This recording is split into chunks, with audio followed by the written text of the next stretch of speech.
India की ओर से। और चलिए दोस्तों, अब डिस्कशंस की अगर संपन्न भारत की बात की जाए तो यहाँ पे सबसे पहले मैं बात अगर करूं तो भारत के रिच कल्चर की। As we all know, our India is full of cultures. तो रिच कल्चरल इंडिया को प्रेजेंट करने आ रही है डॉक्टर भारत भूषण, वाराणसी उत्तर प्रदेश से, जो राष्ट्रीय मंच संचालक है, राष्ट्रीय अंतर्राष्ट्रीय पुरस्कार विजेता भी है, एवं आकाशवाणी दूरदर्शन फिल्मकार, प्रोड्यूसर, लेखक। मैं इनके बारे में क्या कहूँ, समाज सेवी। चलिए आइए आपको इनसे मिलवाते हैं, जोरदार तालियों से स्वागत करेंगे ladies and gentleman for doctor Bharat Bhushan. Right here national anchor and motivational speaker आज हमारे बीच में उपस्थित हैं to present his views on rich cultural India. Thank you.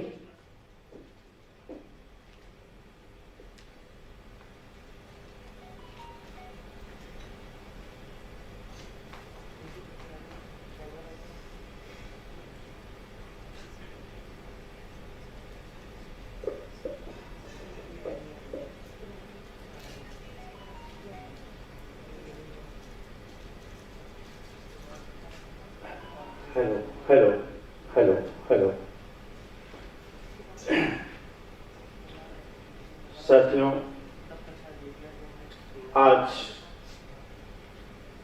5 जून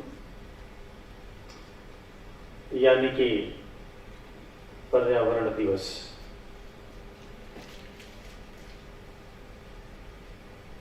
देश और दुनिया के स्तर पर हर दिन को कुछ न कुछ विशेषता के आधार पर निर्धारित कर दिया गया है और हम उसे एक उत्सव के रूप में, एक समारोह के रूप में और एक अपॉर्चुनिटी के रूप में अक्सर मनाते रहते हैं। लेकिन पर्यावरण दिवस एक विशेष दिवस है और पूरी दुनिया की मानवता को मैं इस बात की बधाई देता हूं और शुभकामना भी देता हूं और आभार भी व्यक्त करता हूं जब यह निर्णय लिया गया होगा कि 5 जून को हम पर्यावरण दिवस मनाएंगे। और आज इस कार्यक्रम में, इस राष्ट्रीय संगोष्ठी में हमारे बीच मुख्य अतिथि के रूप में जिस शख्सियत का चयन हुआ है और जिस भूमि से और जिस भूमि को वो रिप्रेजेंट करते हैं, उसे भारत की भूमि पर देवभूमि कहा जाता है। और देवभूमि से चलकर के इस राष्ट्रीय संगोष्ठी में, जहां पर हम पर्यावरण संपन्न भारत की बात करने आए हैं, पर्यावरण दिवस के अवसर पर देवभूमि से आया हुआ मुख्य अतिथि, ये एकमात्र संयोग नहीं हो सकता। ये एक प्रकृति की और एक यूनिवर्स की ये विशेष महती कृपा है। ऐसे मुख्य अतिथि का मैं आप सबकी तरफ से, जो कि उत्तरांचल के पूर्व मुख्यमंत्री हैं और इस समय वर्तमान में मेंबर ऑफ पार्लियामेंट हैं, आपका मैं संपन्न भारत कार्यक्रम की तरफ से हार्दिक अभिनंदन, वंदन एवं स्वागत करता हूं और उस देवभूमि को नमन करता हूं जिस मिट्टी में आप पैदा हुए, भारत माता ने जिस मिट्टी में आपका निर्माण किया, उस मिट्टी को सादर नमन करता हूं। साथियों, आज इस आयोजन के परिप्रेक्ष्य में बहुत सारी ऐसी बातें हैं जिस पे हमें विशेष रूप से ध्यान देना होगा। परंपरागत रूप से हमने बहुत सारी बातें की हैं। जब से इस दुनिया का निर्माण हुआ, जब से मानवता का निर्माण हुआ, जब से भारत का निर्माण हुआ, तब से हमने अनेक अनेक अवसर पर अनेक अनेक तरीके से अनेक अनेक महान विभूतियों की तरफ से हमने विचारों को सिंचित किया और बातें की हैं। लेकिन कहते हैं कि जब हम तरीका बदलेंगे तभी हमारी सफलताएं भी बदलेंगी और हमारा मकसद भी पूरा होगा। आज इस आयोजन के परिप्रेक्ष्य में जिस व्यक्ति ने दिन रात मेहनत करके इस आयोजन को सफल बनाने में अपनी अहम भूमिका निभाई, जो क्रिएटर है इस ऑर्गेनाइजेशन के और जिन्होंने देश के विभिन्न कोने से और अलग अलग प्रतिभाओं को समाहित करके एक समृद्ध और सांस्कृतिक रूप से दिखने वाली विभिन्नताएं जो भारत देश की होती हैं, उसको दिखाने का जो प्रयास, उसकी झलक दिखाने का जो प्रयास किया है मिस्टर पुष्कर मेहता जी। पूरे भारत में पुष्कर एक ऐसी जगह है राजस्थान में जो एक चीज के लिए प्रसिद्ध है, शायद आप जानते होंगे कि पुष्कर इसलिए जाना जाता है कि पूरे भारत में एकमात्र ब्रह्मा जी का मंदिर पुष्कर में है। और उस पुष्कर कलयुग में कहते हैं कि कलयुग में नाम ही आधार होता है, और अगर नाम आधार होता है, ये परिकल्पना हमारे वेदों की सही है, तो पुष्कर ने अगर ये बीड़ा उठाया है तो वो क्रिएटर है यूनिवर्स के, और ये क्रिएटर है भारत संपन्न भारत के। तो निश्चित रूप से ये कलयुग में ये गठजोड़ भी कुछ न कुछ इंगित करता है, जिसे हम आज आत्म केंद्रित होकर के महसूस करते हैं। तो पुष्कर मेहता जी का बहुत बहुत आभार, बहुत बहुत शुक्रिया। एक दो बार ट्रैकिंग बनती है उनके लिए आप सबकी तरफ। और आज हम लोगों के बीच में अलग अलग प्रदेशों से अलग अलग देवियां, अलग अलग सज्जन, भाईजन, गुरुजन, छोटे बड़े सभी लोग आए हुए हैं और प्रतिनिधित्व कर रहे हैं पूरे भारत का। और आज इस टाइटल के परिप्रेक्ष्य में जहां पर हम सांस्कृतिक विरासत की बात करने के लिए इकट्ठा हुए हैं, जहां पर संपन्न भारत की बात करने के लिए इकट्ठा हुए हैं, जहां पर आज हम भारत को फिर से विश्व गुरु बनाने की तरफ कदम बढ़ाने में अपना योगदान देने के लिए इकट्ठा हुए हैं, और जहां पर आज संपन्न भारत सम्मेलन आयोजित है, इन सभी के परिप्रेक्ष्य में अगर हम देखें तो बहुत गहराई में संक्षिप्त में जाना पड़ेगा हमें, और ये देखना पड़ेगा सबसे पहले कि हमें रीच कौन बनाता है, हमें संपन्न कौन बनाता है, हमें धनी कौन बनाता है। तो हमें एक शब्द याद आता है और उस शब्द का नाम है हमारी विरासत। हमारी विरासत हमें संपन्न बनाती है। और आज हम अगर अपनी विरासत की तरफ देखें तो हमारी विरासत सांस्कृतिक रूप से भी है, सामाजिक रूप से भी है, आध्यात्मिक रूप से भी है, राजनीतिक रूप से भी है, कलात्मक भी है, और संगीत की तरफ से भी है, खेल की तरफ से भी है। न जाने कितनी विभिन्नताएं हमारी विरासत की हैं, लेकिन आज अगर हम अपनी विरासत से अपने को जोड़ करके चलें और पर्यावरण की अगर हम बात करें तो आज हम संपन्न कैसे हो सकते हैं। पर्यावरण का मतलब हमारे दिमाग में एक खाका आ जाता है कि स्वस्थ होना, यानी पर्यावरण अच्छा होगा तो हम स्वस्थ होंगे। लेकिन क्या केवल शरीर के स्वस्थ होने से पर्यावरण स्वस्थ हो जाएगा या पर्यावरण अच्छा हो जाएगा, ये प्रश्न चिन्ह है। लेकिन शायद नहीं, इसका जवाब यही होगा कि शायद ऐसा नहीं है। केवल शरीर के स्वस्थ होने से पर्यावरण स्वस्थ नहीं हो सकता, या हमारी संस्कृति समृद्ध नहीं हो सकती। तो हमें क्या करना होगा? सबसे पहले हमें अपनी विरासत को स्वस्थ बनाना होगा, हमें अपनी विरासत के पर्यावरण को ठीक करना होगा। जो हमारी विरासत रही है उसे सही रूप में हमें संचित करना पड़ेगा, उसे सही रूप में सिंचित करना पड़ेगा, उसे सही रूप में संरक्षित करना पड़ेगा। जब हम अपनी विरासत से हम आने वाली अपनी पीढ़ियों को जोड़ पाएंगे तो शायद सही रूप से भारत को सांस्कृतिक रूप से हम समृद्ध कर पाएंगे। और आज अगर हम याद करते हैं, आज आपको याद होगा कि अगर हम शहरों में रहते हैं तो अक्सर हम आउटिंग के लिए जाते हैं, और आउटिंग में हम ये कहते हैं कि जो लोकल डिश होता है वहां का, उसको खाने के लिए हम शहर से बाहर जाते हैं परिवार के साथ, और उसे खा करके हम बहुत आनंदित महसूस करते हैं। हमारी जो पुरानी संस्कृतियां गांवों में हुआ करती थी और जो आज भी हैं, जिन संस्कृतियों को हमने जिया है, धीरे धीरे उन संस्कृतियों ने हमारे जीवन से विराम ले लिया।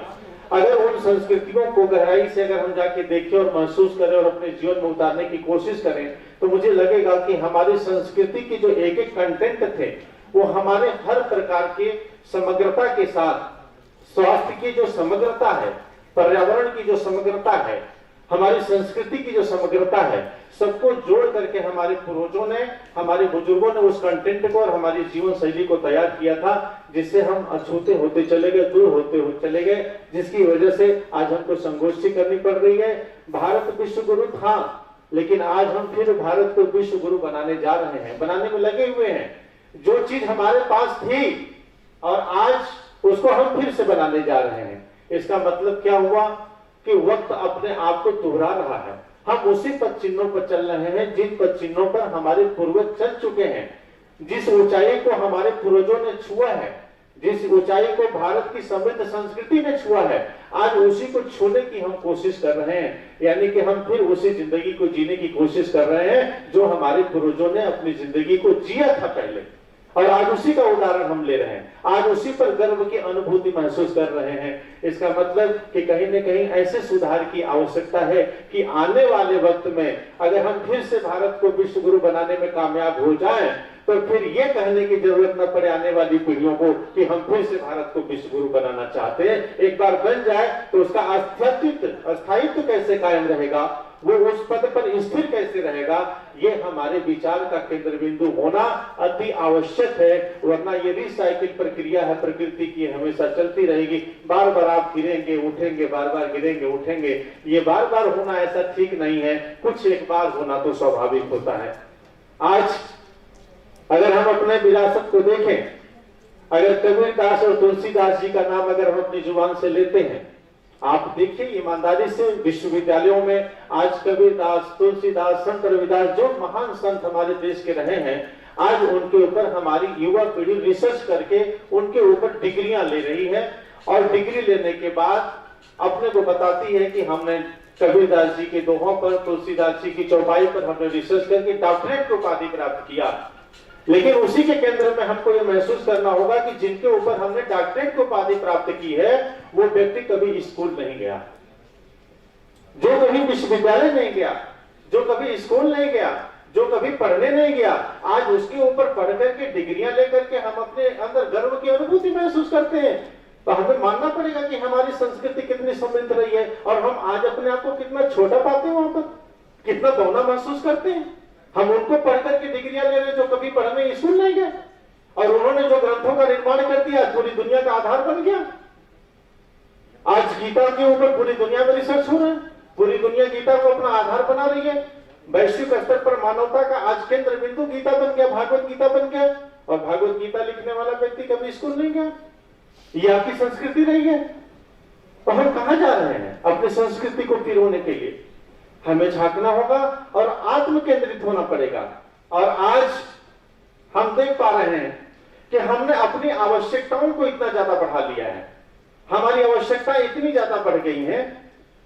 शिरडी के साईं बाबा ने कोटेशन कहा था, एक संत एक फकीर ने कोटेशन कहा था, एक सुक्ति कही थी कि आप अपनी आवश्यकताओं को जितना कम करेंगे, आप अपनी आवश्यकताओं को जितना कम करेंगे, आप उतना ही ज्यादा सुखी रहेंगे, यह एक संत ने कहा। और हम अपनी आवश्यकताओं को, अपनी जरूरतों को बढ़ाते जा रहे हैं, तो हम तो सुख को प्राप्त करने से दूरी बनाने का काम कर रहे हैं और प्राप्त करना चाहते हैं सुख को। तो कैसे प्राप्त होगा? तो उत्तराखंड को ऐसी देवभूमि तो नहीं कहा गया होगा कि जहां संत ही जन्म लेते हैं, जहां संतों का निर्माण होता है, जहां संत साधना करते हैं, जहां भगवानों का जन्म होता है, उस भूमि से अगर ये आवाज आती है कि आप अपनी आवश्यकताओं को कम करेंगे तो आप सुखी रहेंगे। तो हमें अपने देश के संसाधन को बढ़ाना है और अपनी आवश्यकताओं को कम करना है, तब हम अपने देश को सांस्कृतिक रूप से मजबूत बना पाएंगे, उसे एक ऊंचाई दे पाएंगे। आज अर्थ जीवन में सबसे ज्यादा महत्वपूर्ण है, अर्थ सबसे ज्यादा महत्वपूर्ण है, लेकिन हमारे वेदों में एक इंसान को सुखी रहने के लिए जो सबसे प्रथम बात कही गई, वो कही गई निरोगी काया। आपके शरीर में कोई बीमारी न हो, तो ये आप अपनी संस्कृति को संरक्षित करना चाहते हैं तो आपको स्वस्थ होना जरूरी है। और संतों ने कहा, वेदों ने कहा कि आपका प्रथम सुख जो है वो है निरोगी काया।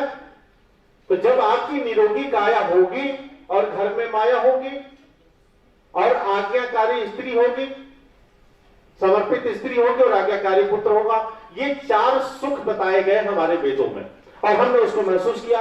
तो इन चार सुखों को जब हम अपने आप में अपना लेंगे, जो हमारी संस्कृति कहती है, अगर उन सुखों को अगर हमने अपना लिया तो हम अपने देश को और मानव संस्कृति को, मानवता को हम समृद्ध बना पाएंगे और उसे सुखी बना पाएंगे। और तब जाकर के हम अपने देश को कंट्रीब्यूट कर पाएंगे, हर प्रकार से कंट्रीब्यूशन दे पाएंगे। और सबसे बड़ा कंट्रीब्यूशन होता है समय का योगदान। हम अपने देश के लिए कितना समय दे रहे हैं, हम अपने परिवार के लिए दें, ये भी आवश्यक है, अपने लिए दें, वो भी आवश्यक है, उससे ज्यादा आवश्यक है हम अपने देश के लिए समय दें। लेकिन जब हमारे पास समय बचेगा तब हम दे पाएंगे। और समय कब बचेगा? जब हम स्वस्थ होंगे, हमारे पास समय होगा, तब हम अपने देश को दे पाएंगे और समृद्ध बना पाएंगे। और आज भारत में कुछ ऐसे कोटेशंस हैं जो अक्सर लिए जाते हैं, जो हमारी संस्कृति से जुड़े हुए हैं, जो दुनिया में आज उदाहरण दिया जाता है, अनेकता में एकता की बात की जाती है। वो क्या ऐसी चीज है? कम शब्दों में, एक एक शब्दों में एक एक वेद छिपा हुआ है, एक एक साहित्य छिपा हुआ है, देश की समृद्धि का और खुशहाली का रास्ता छुपा हुआ है, अनेकता में एकता। आज हम पूरी दुनिया में कहीं जाते हैं घूमने के लिए तो बड़े गर्व से आकर के कहते हैं कि हम सिंगापुर गए थे, हम अमेरिका गए थे, हम ब्रिटेन गए थे, हम न्यूजीलैंड गए थे, हम दुबई गए थे। आते हैं तो हम गर्व की अनुभूति से बताते हैं कि हम विदेश घूम करके आ रहे हैं, लेकिन हम कभी गर्व से नहीं कहते कि हम केरला घूम करके आ रहे हैं, हम बंगाल घूम करके आ रहे हैं, हम त्रिपुरा घूम करके, पंजाब, हरियाणा, दिल्ली, राजस्थान, गुजरात घूम करके आ रहे हैं। क्योंकि आपकी एक एक स्टेट, आपका एक एक राज्य, एक एक देश की संस्कृति के बराबर है। और जब हम अपने स्टेट के ऊपर, अपने राज्य के ऊपर, अपनी संस्कृति के ऊपर जब तक गर्व करना की अनुभूति नहीं लाएंगे अपने अंदर, तब तक भारत को हम कैसे समृद्ध बना पाएंगे? भारत को समृद्ध बनाने के लिए सबसे पहले हमें अपने मस्तिष्क में भारत को समृद्ध बनाना पड़ेगा, अपने दिमाग में समृद्ध बनाना पड़ेगा, अपने विचार में, अपने व्यवहार में, अपने आचरण में जब तक भारत को उच्च स्थान नहीं देंगे तब तक भारत किसी भी क्षेत्र में समृद्ध नहीं हो सकता। इसलिए सबसे पहले हमें अपने दिल में, अपने दिमाग में, अपने शरीर में, अपने विचार में, अपने मस्तिष्क में और अपने हृदय में हमें भारत को ऊंचा स्थान देना पड़ेगा। अपने संस्कृतियों पर गर्व करना ही संस्कृति को संरक्षित करना है। हमने गर्व करना छोड़ दिया, इसलिए संरक्षित करने की जरूरत पड़ी है आज। इसलिए मैं चाहता हूं कि आप इसकी तरफ आए और अतिथि देवो भव। आज हम अतिथि को देवता की तरह मानते हैं। हम किसी को भी सामने अगर आ जाता है तो हम उसे देव स्वरूप में स्वागत करने की हमारी भारत की सांस्कृतिक परंपरा रही है, धार्मिक परंपरा रही है, आध्यात्मिक परंपरा रही है, सामाजिक परंपरा रही है। आज हमने अतिथियों को देवता मानना छोड़ दिया। आज अतिथि हमारे पास आता है, हम उससे समय चुरा के निकल जाते हैं, व्यक्तिगत कामों का बहाना बना के निकल जाते हैं। आपके दरवाजे पर अगर कोई आया है तो आप उसे उस रूप में न देख करके आप देखें कि इस दुनिया के अंदर दो चीजें, एक विजिबल है और एक इनविजिबल है। एक विजिबल है और एक इनविजिबल है, जो एक दिखाई देता है और जो एक नहीं दिखाई देता है। जो दिखाई देता है वो आपकी दृष्टि है और जो नहीं दिखाई देता है वो अलौकिक दृष्टि है। यानी प्रकृति ने उस व्यक्ति को, उस अपॉर्चुनिटी को आपके पास क्यों भेजा है, आपको इसको महसूस करना पड़ेगा। एक सूक्ष्म संसार है और एक स्थूल संसार है। स्थूल और सूक्ष्म के फर्क को लेकर के चलना पड़ेगा। और हमारी संस्कृति का एक मुख्य पाठ है सर्वजन हिताय सर्वजन सुखाय। सबके हित के और सबके सुख के कार्य अगर हम करें, हम अपने आचरण में हर पल ये महसूस करें कि सबका हित और सबका सुख इसमें समाहित है, सबका हित और सबका सुख समाहित है, तो हम अपनी संस्कृति को, अपने भारत को जो योगदान ईमानदारी से देना चाहिए वो हम दे रहे हैं। और तभी वसुधैव कुटुंबकम की परिकल्पना सिद्ध हो पाएगी और वो सार्थक हो पाएगी। और तब हम वास्तविक भारत का स्वरूप भारतीयों के सामने और दुनिया के सामने रख पाएंगे। और इस तरीके से वसुधैव कुटुंबकम से होकर के अखंड भारत तक ये रास्ता जाता है। अखंड भारत हमारी मंजिल है, भारत को विश्व गुरु बनाना हमारा मंजिल है। इसलिए प्रेम, भाईचारा और सद्भाव को लेने के साथ साथ जो सामाजिक अनुसंधान हमारे देश में रहे हैं, जो आध्यात्मिक अनुसंधान रहे हैं, आज जून का महीना है, 21 तारीख को योग दिवस पूरी दुनिया में मनाया जाएगा। लेकिन योग केवल एक शारीरिक एक्सरसाइज नहीं है, एक शारीरिक व्यायाम नहीं है। जीवन के हर पल में, हर क्षण में अगर योग को हमने अप्लाई कर दिया, योग का इंप्लीमेंट कर दिया, तो योग का मतलब ये होता है जुड़ना और जोड़ना। जुड़ने और जुड़ने की जो संस्कृति है वो भारत की वास्तविक संस्कृति है। इसलिए लोग भारत से जुड़ना चाहते हैं, इसलिए भारत में लोग आना चाहते हैं और इसलिए भारत एक महान संस्कृति और समृद्ध परंपरा का वाहक रहा है। इसलिए भारत के प्रति दुनिया का आकर्षण पैदा हो, भारत अखंड भारत बने, भारत फिर से विश्व गुरु बने और भारत की जय जयकार पूरी दुनिया में है। आज एक माहौल बना है देश में अपने देश के प्रति, अपनी राष्ट्रीयता के प्रति काम करने का। इस अवसर का लाभ उठाना है और इस अवसर को लाभ उठाने में जो हमारी पीढ़ियों ने देर कर दिया, वो आने वाली पीढ़ियां उसमें देर न करें, वो भी संस्कार डालना एक हमारी नैतिक जिम्मेदारी है।